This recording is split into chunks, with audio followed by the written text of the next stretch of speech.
When it comes to the vaccine issue, one of the biggest, most passionate clarion voices out there is Del Bigtree. His personal story I find to be riveting. Today, in his quest to get information and truth out to the world relative to this subject, he has been censored. He faces great adversity, but nothing seems to slow him down.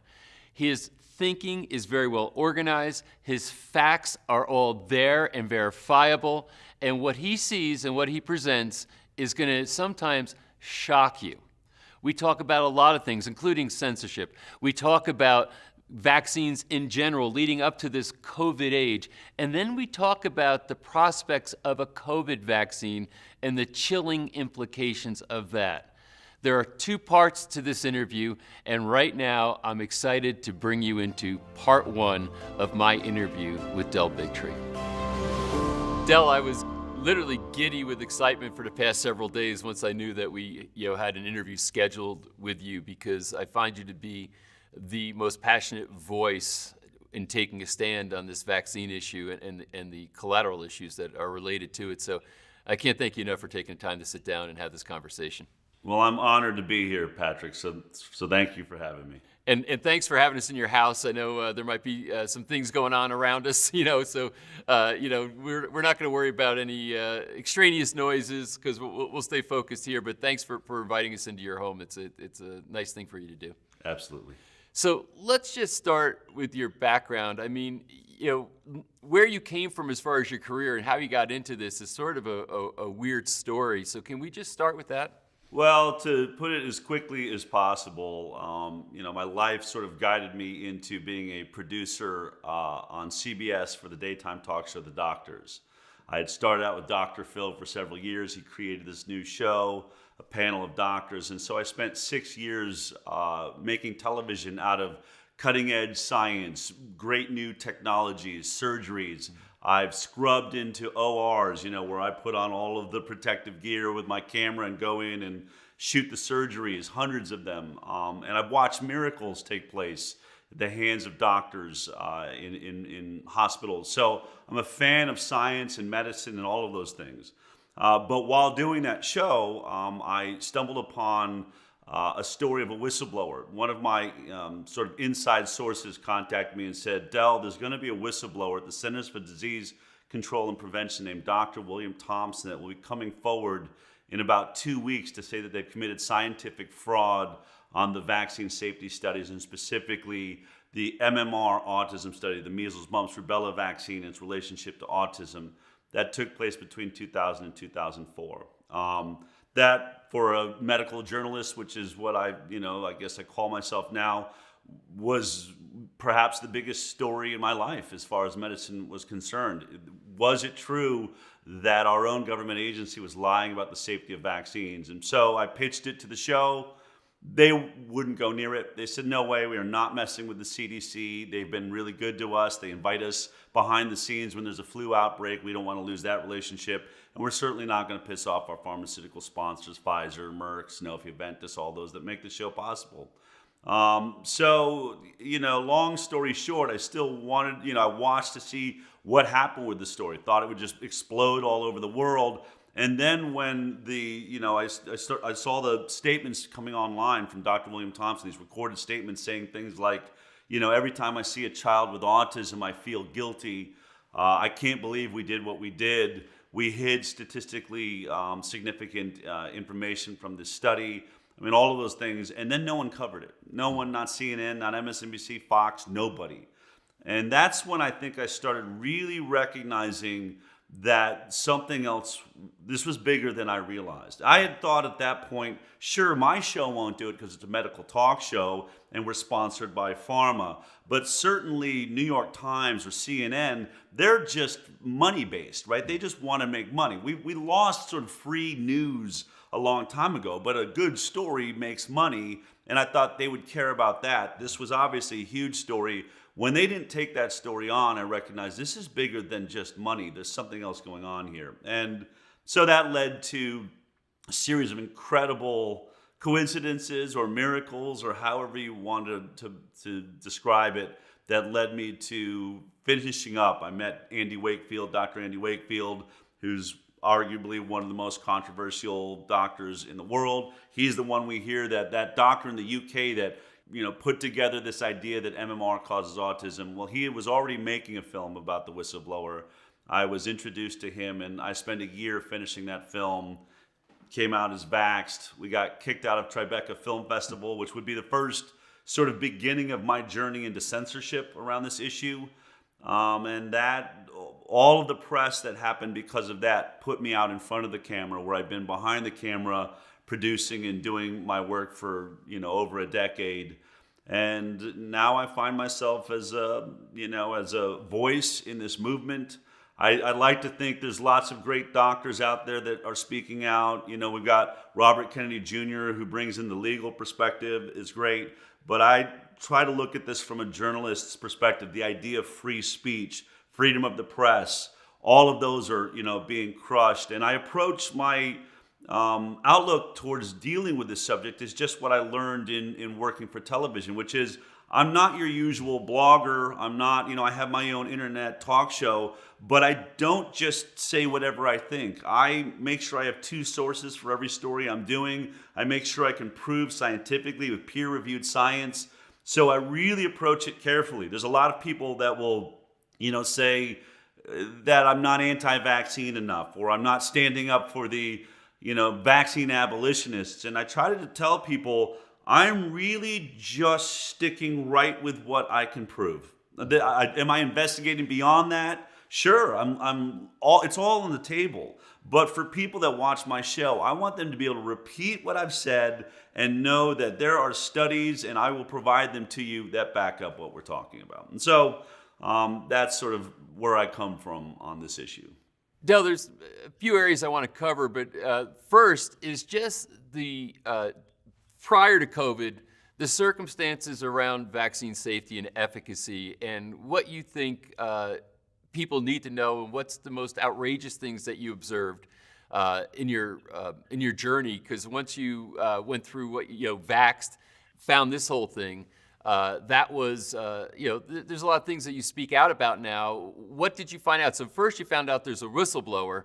Subsequent to that, what else have you learned about vaccine safety and efficacy? Well, what was interesting about that journey is, I traveled the country for about a year. We got a bus that said Vaxxed on the side of it, and we had parents signing the names of their children that were injured or killed by a vaccine, or a family member. So it became this traveling memorial to vaccine injury.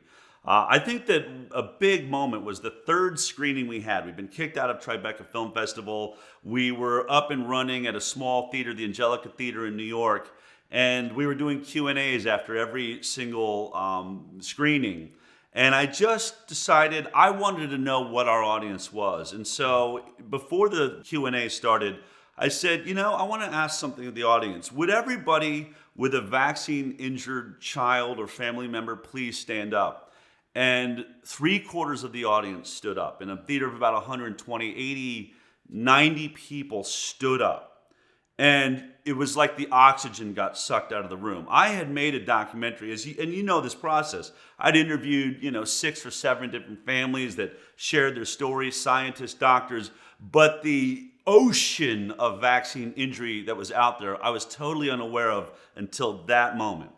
And I also think that was a big changing moment for those that had injured children. You saw them look at each other and realize for the first time ever that they thought they were all alone. They've been living this private hell inside of their house, autism especially, unable to go into grocery stores, unable to go out in public. And so for the first time, this movie brought them all together. And so a movement started right there, or it certainly fueled a movement that was there that nobody knew what to do with.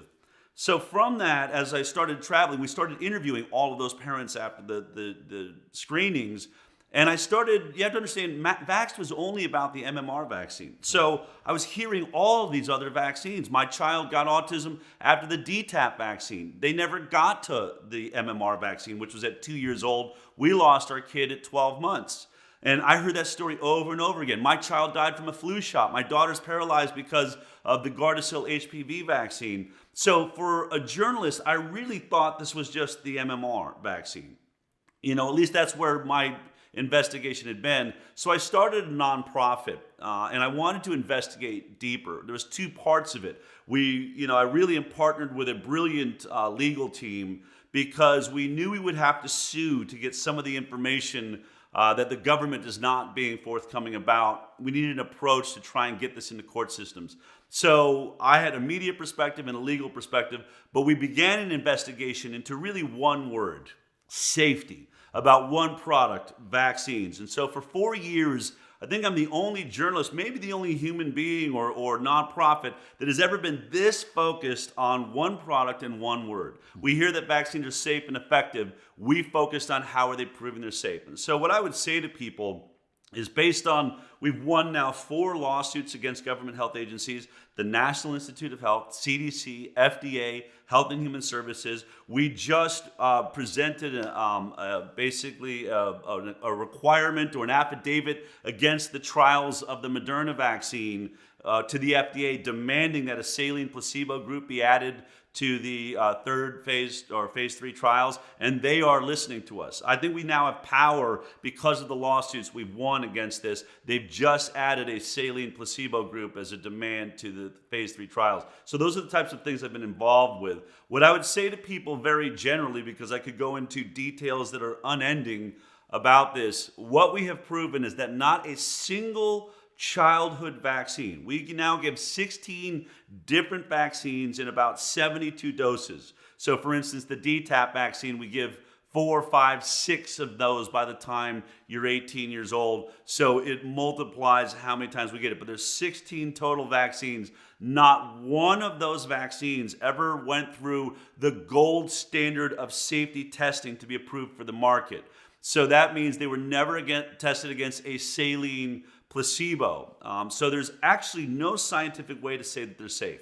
That's one of the things that we've proved. We've also just won a lawsuit against the CDC because we were demanding, well, let me back up. They will say that they can't do a placebo-based study because it's unethical. It would be unethical to not give a vaccine to a group of children and follow them over time. And that's how they get around it. They say we can't deny them this life-saving product. But think about the morality of that. For instance, Gardasil HPV vaccine, there had never been a vaccine attempted to get rid of cervical cancer. So it wasn't like you were taking away a life-saving measure. You were going to try essentially a drug to change, young women's bodies so that they wouldn't get cancer. And so to not have a placebo group in that seems insane, but they really didn't. That's just how they make vaccines. But Robert Kennedy Jr. and I had the opportunity to go to the National Institute of Health in a meeting set up by Donald Trump right at the beginning, 2017. It was Donald Trump was president. He wanted answers to this, and so did we. And so we went as a commission, and Tony Fauci was sitting right across the table from me. Francis Collins, head of the NIH, and other luminaries of our vaccine departments. And what was amazing was they told us they hadn't done no placebo studies on any of the childhood vaccines, as we had thought. But then we said, and they said it was unethical, but then we said, well, hold on a second. It's not unethical to do a retrospective study, right, meaning people that are already alive, that have already made their decisions. The CDC sits on a database called the VSD, Vaccine Safety Data Link. It has over 10 million people in that database, and all of their medical records are there. The Institute of Medicine investigated this database and discovered that there was tens of thousands of unvaccinated individuals in there and all of their medical records. And so we said to them, why don't you do a retrospective study? If vaccines truly make us healthier and safer, then why don't we just compare two groups? We are the home in America of Apple, of Microsoft. We have computer learning now. Why aren't you using that database? Just do a comparative study. Take the vaccinated individuals against the completely unvaccinated individuals and compare them. Ask the computer to ask who has more cancer. Who has more ADD, ADHD? Who has more autism? Who has more lupus? Who has more, asthma? All of the things that are on an incredible rise in our children, just find out who is actually sicker or not. And you know what they said to us? We will never do that study. That to me says one thing as a journalist. I mean, first of all, I'm going to jump out and speculate here. But this civil war that's now happening around the world based on vaccine safety would be ended with one single study. If the CDC came forward and said, we just took a database of 10 million people, Switzerland just did the same thing, Japan just did the same thing, we all went to our databases and compared the health outcomes of vaccinated individuals against completely unvaccinated individuals, and we can now prove that the vaccinated are healthier, have less autoimmune disease, less neurological disorders, and so this argument is over. Patrick, the argument would be over, which says to me, there is no way that is lost on these scientists. You have to know they have done this study every way sideways, because it would end this conversation. You wouldn't have to force the product anymore. You wouldn't have to take away people's rights. You could prove to them that it worked. They are not putting forward that study. I believe, of course, this is speculation, but it comes after a lifetime of interviewing people and trying to get how people work. You know for a fact, if they could end this conversation with a study, they would have done it. That study will always prove what we know to be true. Unvaccinated children and people are simply healthier. Well, it's interesting. It was occurring to me as you were saying that they probably did the study and buried it. That's it. Yeah, Had to. I mean, it only makes sense. And quite frankly, they've already demonstrated that they're not above even trying to manipulate the data to get it to look like the way they want it to look. There have been some studies done, some retrospective studies of looking at vaccinated versus unvaccinated kids. And yeah, the unvaccinated population looked a lot healthier in a lot of categories, but we need, bigger, large-scale studies, as you described, done by, I guess I call them now somewhat pseudo-credible agencies. Right. Yeah, you can't trust them completely. But it's not getting done. I believe for all the reasons it's yes, we have to say it's speculative. No, we don't have any absolute evidence right now that they've done the study and buried it. But we do know that they've tried to do that stuff before, that they have done studies, they have manipulated the data, have lied to us about what the outcomes are. And the thing that I think, which occurs to me as you're telling this story, especially the firsthand experience, which to me is, literally, it's kind of like unnerving, that when you're presenting your film in front of these audiences and you say, how many people here have a vaccine-injured child, that many people stand up because we're led to believe, oh, this is like, very remote, very few people have injuries, almost never happens. But at that point, you're literally in front of groups of people who are marginalized, told they're crazy, right? Oh, no, the vaccines have nothing to do with this. The parents know. So I guess, in this phase of your understanding and in the work that you're doing, you now recognize we're being lied to. Parents are being lied to. They think they're doing the right thing because of the people that they're putting their trust in, and they're not. At the same time, and this is what amazes me about you and what you've been able to do, you're taking on literally the most powerful forces in the world who have an agenda with so much money behind the agenda that, why aren't you squashed like a bug? How were you able to proceed in this? Well, it's a good question. I guess the answer for me would be by the grace of God that, I'm here, I'm protected. I think that they made a tragic error in not slowing me down or somehow figuring out how to deal with me much earlier on. Now I have millions of people around the world that are watching my show on a weekly basis. Cat's out of the bag, as they say. And that was always sort of my thinking and approach was the bigger and louder I am, the harder and harder it gets to be to try and stop me. And censorship has really only been my friend. It was really, and I think that that's maybe the one thing that made me different than a lot of other great, luminaries in this discussion, is that instead of running or shying away from censorship, my plan from the beginning was to be censored. And to force mainstream media to attack our film and to attack us.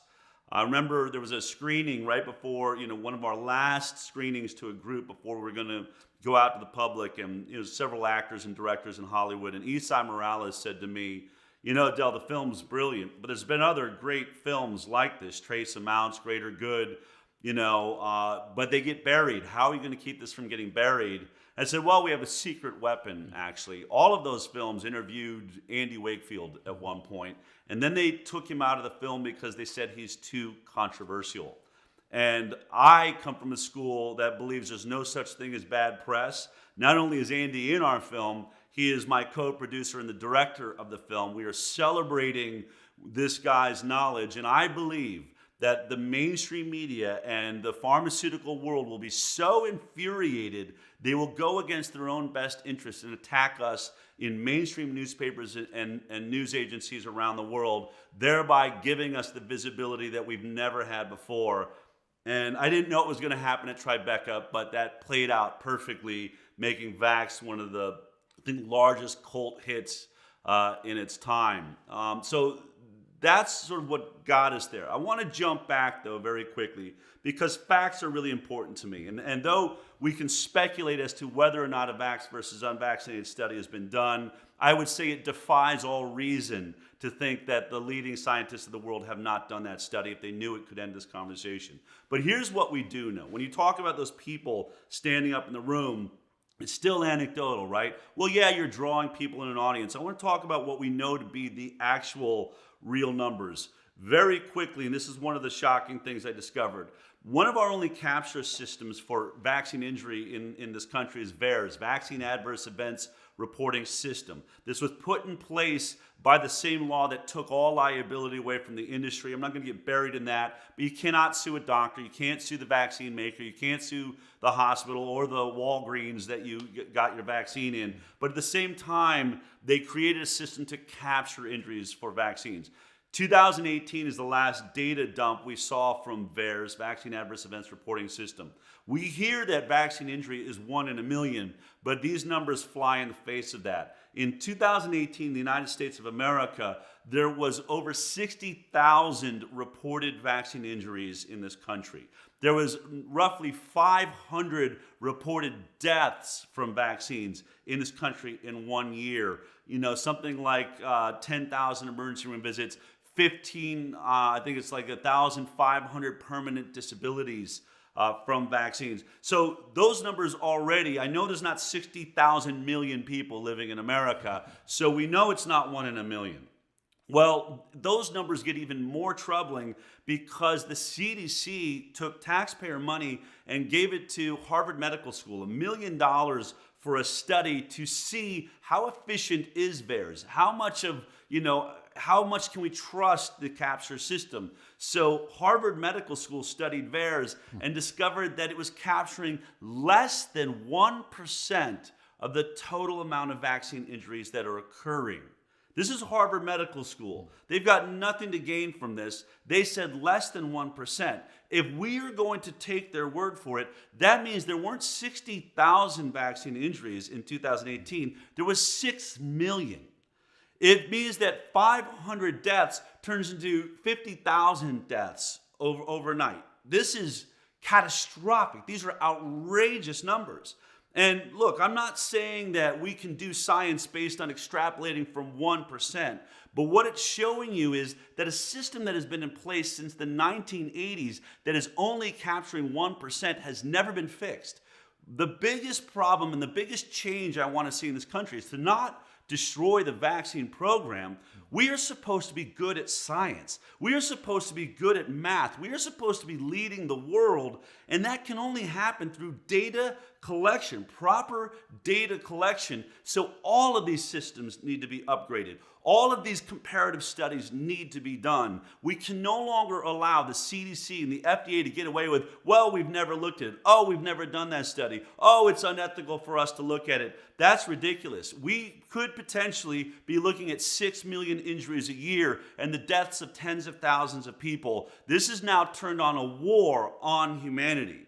And that's at the base of why I do what I do. Yeah, and taking that line of thinking a little bit further, when they're reporting injuries, you're looking at immediate effects that they're observing that seem to be temporally related to the actual receiving of the vaccine.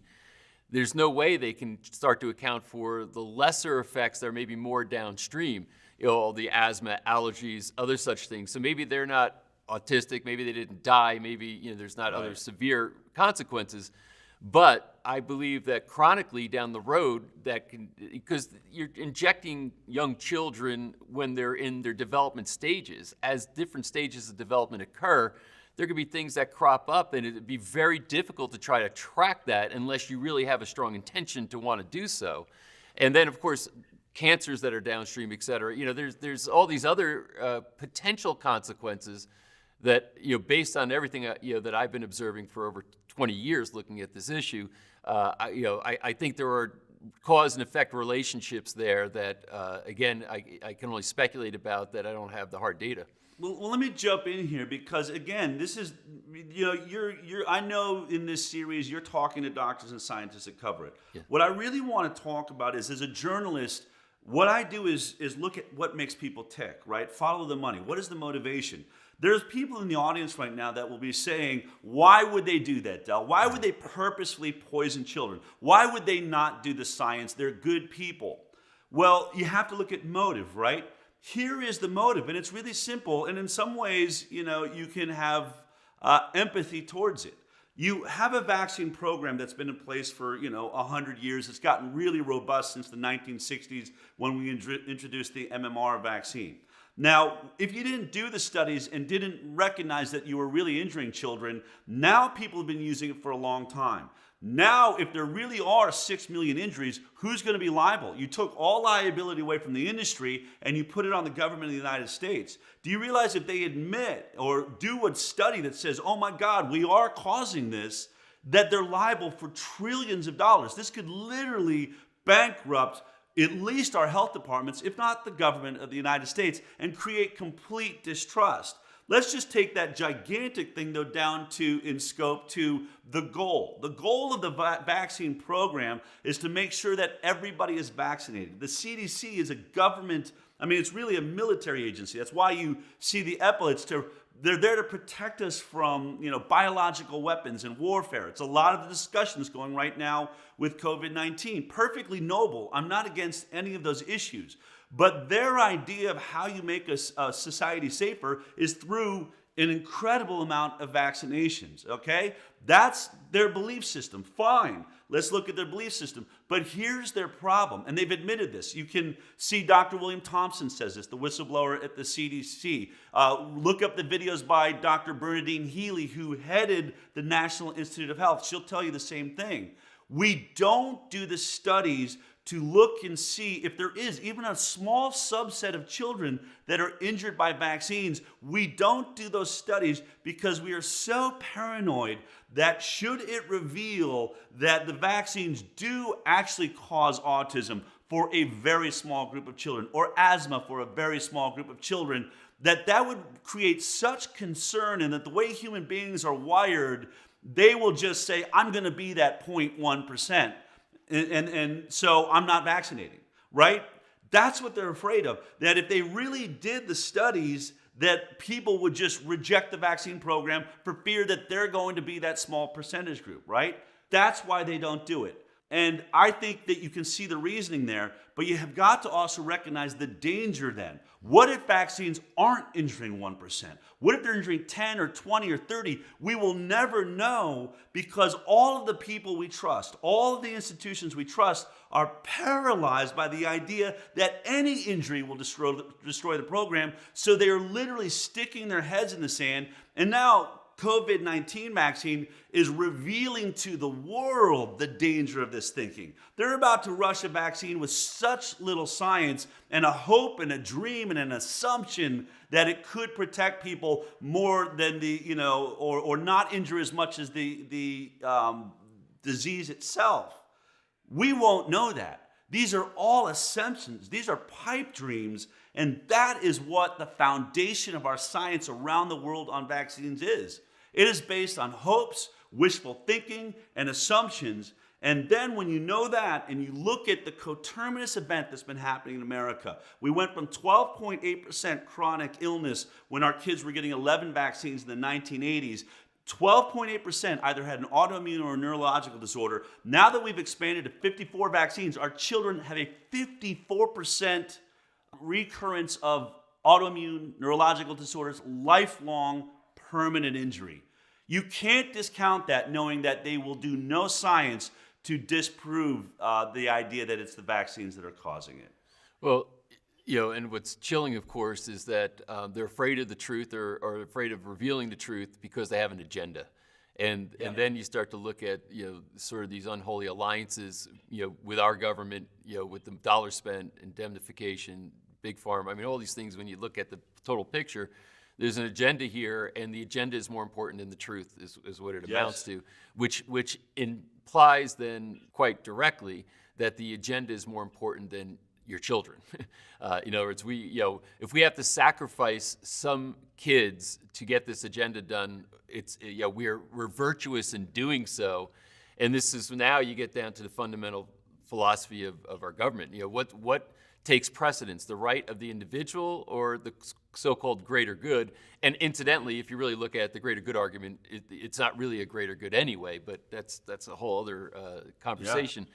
So you started down this road. Let's talk about COVID then, and let's talk about the COVID vaccine, and sort of what you've seen so far in your investigations and what your greatest concerns are. I think this is perhaps one of the most dangerous vaccines ever attempted in the history of the world. We know this because I've investigated the previous attempts at it over the last 20 years. People should know that we've been attempting a coronavirus vaccine since the early 2000s, probably before, but it really came online after the SARS coronavirus. Multiple drug companies said there's a future in a vaccine for a coronavirus should there be another SARS event or a MERS event. And multiple drug companies went into production or went into development of this vaccine. Every single attempt so far that went through animal trials had the same catastrophic result. It saw something called immune enhancement. There's different versions and different theories about it, which is even scarier. The scientists don't actually know what causes it. There can be antibody-dependent enhancement. You have an immune enhancement, a cellular immune enhancement. You have a complement enhancement, all these things. It doesn't matter if people understand it. Here's what the result is. When they gave the animals in the animal trial the coronavirus vaccine, it looked like it was safe. They took the vaccine on just fine, and then they tested their blood and said, look, they're creating a lot of antibodies. It looks like it's a really solid vaccine. Then they took the trial a step further than they usually take human trials because of ethics issues. It's called a challenge trial, where they actually put them in contact with the coronavirus. When they did that, they saw something they didn't expect. Instead of the antibodies protecting the animal, it drew the virus deeper into the body, almost as though it wasn't recognized, caused cytokine storms, upper respiratory conditions, organ failure, brain swelling, massive problems. And I've pointed out on my show that it's at the end of some of these trials, they had a caution. It said, caution, we should be very careful moving forward with human trials, meaning we have a serious problem. One of the trials compared the events to an RSV vaccine that had been attempted decades ago, where they gave it to a bunch of children. It looked like it was safe. They had never challenged it. The kids had antibodies, but then when they actually came in contact with RSV, hundreds, thousands of the kids, they all got really sick. Upper respiratory conditions, far worse than the RSV would have created on its own. 2 of the children died, and that RSV program was discontinued. We saw this same event just over a year ago in the Philippines when they released a dengue vaccine. Dengue Vax was put out. Same exact problem. Everyone believed it was safe. They vaccinated a huge community, but then when dengue came through the community and they came in contact with it, those that had been vaccinated, over 100 died, massively sick. The vaccine made them more sick when they came in contact with dengue. And so this is a known problem called immune enhancement. It's happened every attempt at a coronavirus vaccine so far. Now skip to the 2 most dangerous words being put into a sentence in history. You want to make the most dangerous sentence in the world, you just put the word rush and science together in one sentence. And that's what every headline around the world is reporting when we talk about this vaccine. We are rushing the science. We are skipping animal trials. We are doing tiny phase trials that are showing us, like, for instance, the Moderna vaccine, every single person in it got sick. And the larger the dose, the more severe the illness was. Compare that to this virus, coronavirus, COVID-19, that has a death rate of 0.26%.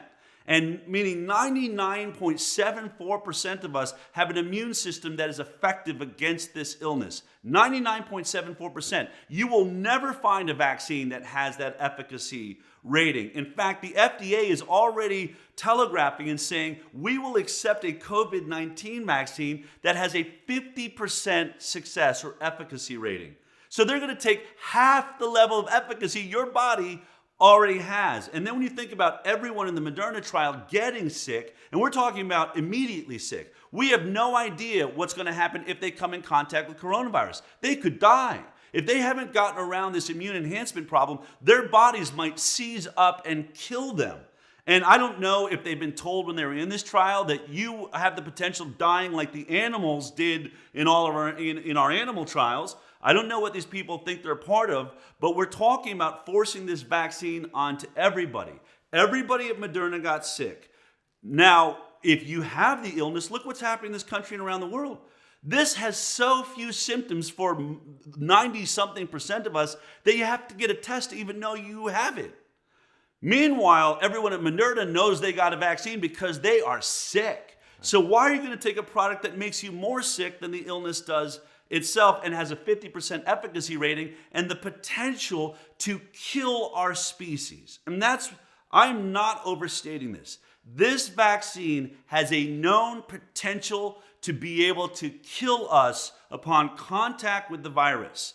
And even if these trials, like this phase 3 trial, is going to have about 30,000 individuals, I'm already looking at these trials. You can see that the pharmaceutical companies are cherry picking the moments they test antibodies, how they're looking at it to avoid showing us whether or not they have figured out this immune enhancement. But let's just say they did. Let's just say they have a specific COVID-19 virus they're using to test this product. This virus has already mutated over 300 times, if not more, depending on what scientist you're talking to. So what happens if Bill Gates gets his way, 7.5 billion people are forced to get this vaccine, you got the governor of Virginia saying, I'm going to force this vaccine. We have states, Australia, countries saying, you will not be allowed back to your job or your life until we get to force this product onto you. There'll be no coming back from this decision. 7.5 billion people forced to get a vaccine that we know could potentially lead to their death. Now what happens if they think they had it right, they got around it in the trials, they actually did good trials, but the virus mutates slightly enough that now the vaccine misses and is causing this immune enhancement. Now you don't have 0.25% dying, Patrick. What if it's 5%? Millions and millions of people. What if it's 10%? What if it's 50% of people drop dead in the streets upon coming in contact with what was a bad cold virus? This is my issue. I am not against vaccines. I think it's noble to attempt to protect people from a virus. But you better take your time. And when you know that the potential for this vaccine is to kill people, a 6-month safety trial, there's no way that is going to be long enough. There is no way without challenge trials we're going to know how dangerous this is, which makes Bill Gates and Tony Fauci and these people the most dangerous scientists. I shouldn't really even call Bill Gates a scientist. How he's even in that group, I don't know, but it's incredibly reckless and extremely dangerous. And so much so, Patrick, that we now have people that usually speak out against me, call me an anti-vaxxer, now on my side, following me. They'll never say, well, Del Bigtree said it first, but 400 doctors in America, including Paul Offit, who created the rotavirus vaccine, Peter Hotez, who's been trying to design a coronavirus vaccine, and 400 other doctors all signed a letter demanding that Donald Trump and the United States of America slow down these safety trials and make sure they have been done correctly, because they know exactly what I'm saying. We could wipe out our species if we rush this vaccine. Remember, since the dawn of man, no bacteria and no virus has ever wiped us out. But you rush science and give an injection to every human being that you can't take away, and you mess that up, we could do incredible, potentially world-ending or at least species-ending damage. That's what's at stake here. You know, maybe am I looking at the extreme worst-case scenario? Sure I am.